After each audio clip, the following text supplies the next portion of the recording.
Gerçek o yıldan kaldı. Yeni üretim.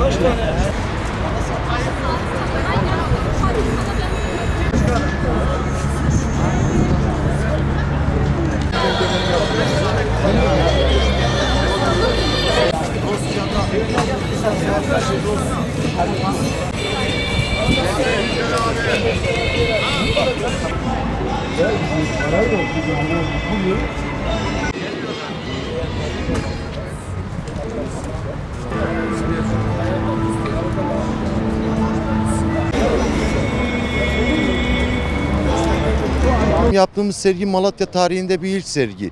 Malatya tarihi demeyelim, Doğu ve Güneydoğu Anadolu'da ilk kez yapılan, Cumhuriyet tarihinde ilk kez yapılan antika sergisi.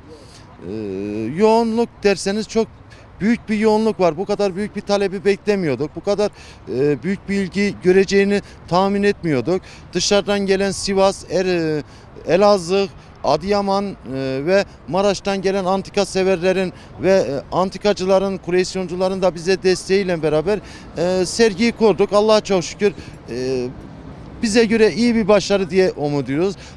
Ürün sayısı derseniz burada yaklaşık 10.000'in üzerinde ürün çeşitimiz var. Tamamının tarihi değeri olan, Osmanlı tarihine ait, Cumhuriyet'in ilk dönemine ait birçok ürünümüz var. Koleksiyoncuların evinde sergileyebilecek insanların birçok ürünlerini getirip orada sergiledik yani. Çok şükür iyi de gidiyor. En dikkat çeken 1800'lü yıllara ait bir kale tüfeğimiz var. Yani yaklaşık 2 metre.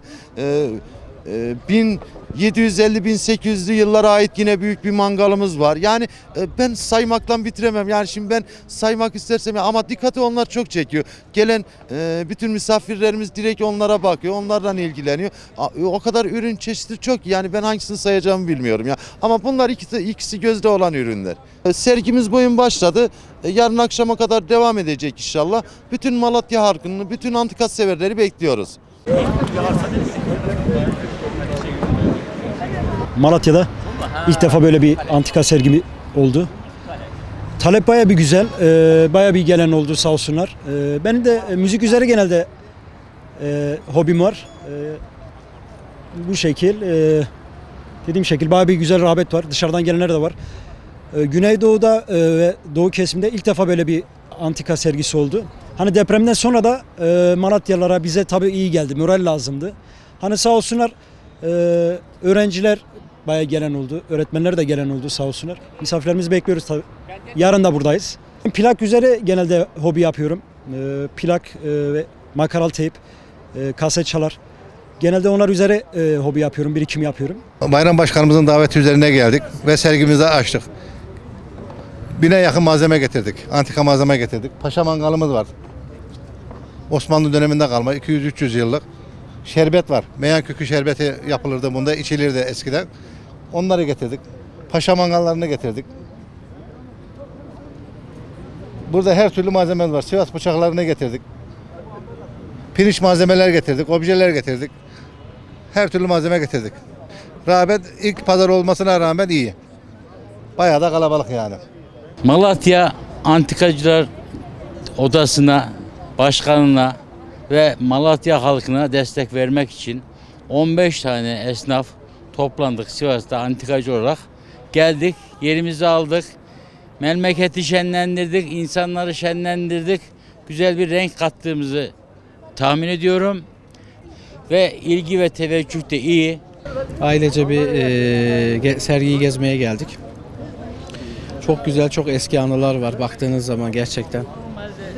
İnsan eskilere gidiyor, düşünüyor, şöyle bir bakıyor. Hoşumuza gitti, böyle şeyler güzel oluyor gerçekten. En azından çocuklarımıza gösteriyoruz, anlatıyoruz. Eskiyi bilmeleri, eskiyi anlamaları çok güzel. Tarihi eserleri çok seviyorum. Yani çok merakım var.